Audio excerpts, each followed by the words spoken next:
All right, well, anybody lead now? Well, all right. All right, I'm going to bring this up. You've done Tarzan. I did. Tarzan doesn't seem to want to die. He's been around since like the 1920s in terms of film. He was written in 1912. Yeah, doesn't want to go away. No. Now there's a new one. There's a new one. Thoughts? I love the trailer. The original Tarzan that I was supposed to do had a very similar thing. It looks like this has the original Tarzan that I had written, that I had been in. The guy wrote, who just died, Banner Johnson. He wrote it with like 5 of the books of mine. He had Tarzan and his Beasts. He had a whole bunch, 5 of the great books. And this one seems to have Tarzan and his Beasts coming to the rescue of Jane. We had that, and then they changed it during the filmmaking. It was Carl Schenkel had a lot to do with that, who's the director, who's no longer with us. Which was unfortunate at the time, but I don't think they had the capacity with the budget we had to quite do exactly what they did in this one. And I'm so excited to see it. It looks really awesome. You know, it was the 20th Tarzan. I had a thrill playing that. I loved reading the books when I was a kid. Right. I loved all of them. I was really good friends with Danton Burroughs, the grandson of Edgar Rice Burroughs, and my dad's favorite character and his hero when he was a boy was Tarzan. From the book. So when I got to play my father, who's my hero, when I got to play his hero was one of the biggest thrills of my life. 3 years ago for the Dum Dum Awards, which is put on by the Edgar Rice Burroughs Estates and the fans, I was awarded the Golden Lion for my portrayal of Tarzan being the closest written to the books. Nice. And I was given it by Jane Goodall in front of 3 other Tarzans and all the people in my family, and I had no idea it was such a big deal at the time, but it was like they said my Tarzan was closer to the way Edgar Rice Burroughs had originally written the character. I think that's what they're doing for this new film. I don't know, just from the trailer it kind of looks like that, and I'm excited because I'm just a huge fan. I'm a real big geek, so when it comes to these kind of things I get kind of nerded out, and I'm hoping it is what my Tarzan was supposed to be. Very cool. I love it. I'm a huge Tarzan fan. Nice. I mean, you can't get much bigger than me. Very cool. Is there no tension with the other Tarzans because you won that award? No. There's, it seems to be some, there's not very many of us alive anymore. But we seem to be very supportive. At least it feels like that to me. Every time I meet them, I'm just excited to see them. So, when I get to meet them, I'm thrilled. And I'm shorter than most of them. There's only 2 that were shorter than me. But the some of there's Ron Ely is he's like 6'5", I think. Oh, man. He's like the biggest one. He's the biggest one we've ever had. But my son's 6'6", so it's like whatever. Come on, man. Did you sleep with my ex-wife?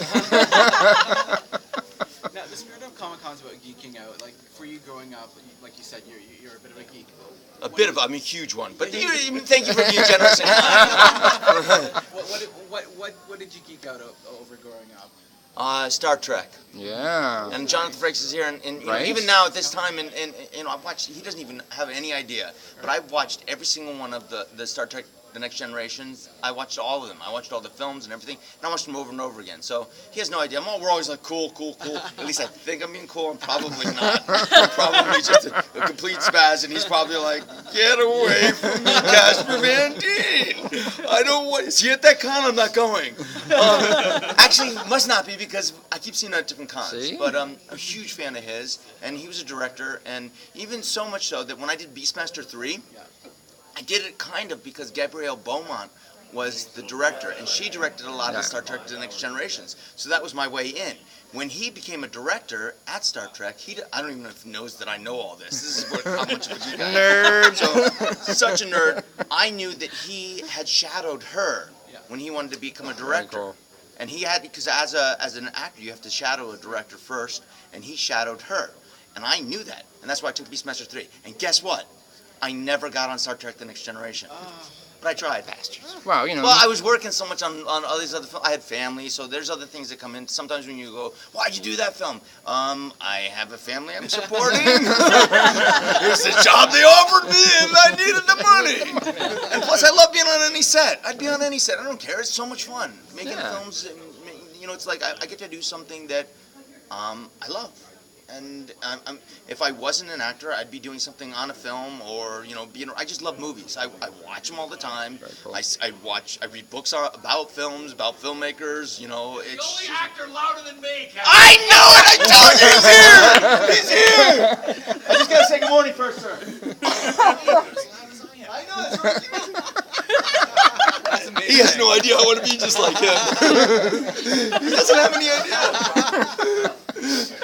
Awesome. Well, I was going to say that kind of gives you an opening, though, for the next Star Trek series is coming up. Oh, I would love it. They haven't even started casting, I don't think. I don't know if they were interested, I'd be their best hope if he was not going to do it.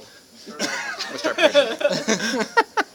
When Tim said he didn't want to go there, or he was afraid of going there, I thought he was going to steal one of my questions. So I will go there because you're advertised in the show for your association with Starship Troopers, obviously. And Yes. look south of the border right now. The same F word is being thrown around for real life right now versus the same F word, fascism, about some of the themes in Starship Troopers too. So I want to get your political opinions on that. I think that Paul Verhoeven, who directed Starship Troopers, and Ed Neumeier, who wrote and produced Starship Troopers, and directed me in Starship Troopers 3, and wrote it as well, which was his directorial debut, I think that they have the most sick and perverse and delicious dark humor. And it makes people think, and it challenges people to really look at themselves, society, and what we believe in. So that's what I believe Starship Troopers really is. I believe it's something that really gets people talking. I mean, this film is almost 20 years old, and we still, people go, I love that movie, I watch it all the time. They can be from Greenpeace, they can be pro-military, they can be anti-military, they can be the Democrats or the Republicans. I've gotten both sides of it, which I can get women that love it or men that love it, mostly men. And if it's women, I'm like, so you seen me naked, which is the most fascist thing possible. I'm like, I don't know, not much more fascist than me naked. It's the sense of humor and the thing that gets people talking. And I think this is the best thing that we can do in this time in our planet is for us to communicate about issues. And if it gets people fired up, then that's fucking awesome. And it's not a bad thing. That's the thing that I think was missed when it first came out. Not in every country. In some countries, they really got it and they really understood it. And some press people later would say, "Oh my God, I didn't even understand it." But some press people who were thinking at the time were going, "This is brilliant. Why are people not getting this?" And then 20 years later, they're still talking about it. I've done 110 films. That's the one that people always talk to me about. And I look at that and I go, "Okay, so there's something to it." Yeah. What it is, I can't really say, but the fact that people are fired up about it, and it becomes a huge topic, and it becomes a huge point of contention, or it gets people really fired up sometimes, and other people going, "Come on, get over it," or whatever. It's a bug movie. It's fantastic. Yeah, it's a bug movie, but it's got a lot underneath it. It's not just a bug movie. I used to say that. It's just a bug movie, but it isn't. There's substance to it. So that's interesting for me. So I actually love that aspect of it. That's about it. I wore you guys out. I have that kind of, that happens to me. It's fair. Would you take up the directing mantle? I've done it 3 times. Would I've you directed 3 times. do you prefer that, or is it I love actors. So I love Yeah. I love the avenue. The first film I did was one for Asylum, was Sleeping Beauty, and I got to work with my family. My daughter, who's now acting and working up a storm, she's amazing. Grace Van Dien. And then the second one was one called Patient Killer with Patrick Muldoon, who was in Starship Troopers with me, who's one of my best friends, and Richard Berge, who was in Starship Troopers 2. When they wouldn't hire me, they hired him, and I hired him. And Victoria Pratt.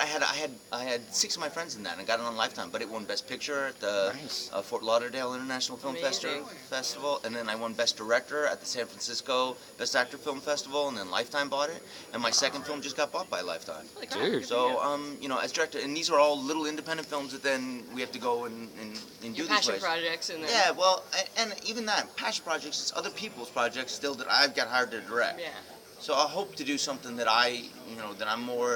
that is mine. yeah. But these ones, I got to put my flavor in and got things, like the silent film.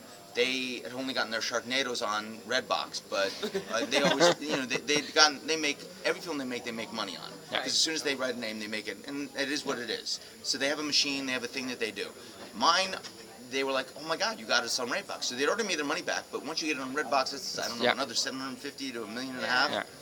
I didn't get any of that because that was that. But they were like, "Thank you so much, Good job. Casper. Good Good job, job, Casper. that." And I'm like, You're welcome. anything else? No, not even another film. No, but it's okay. I love it. That's awesome. Well, if we're gonna wrap up.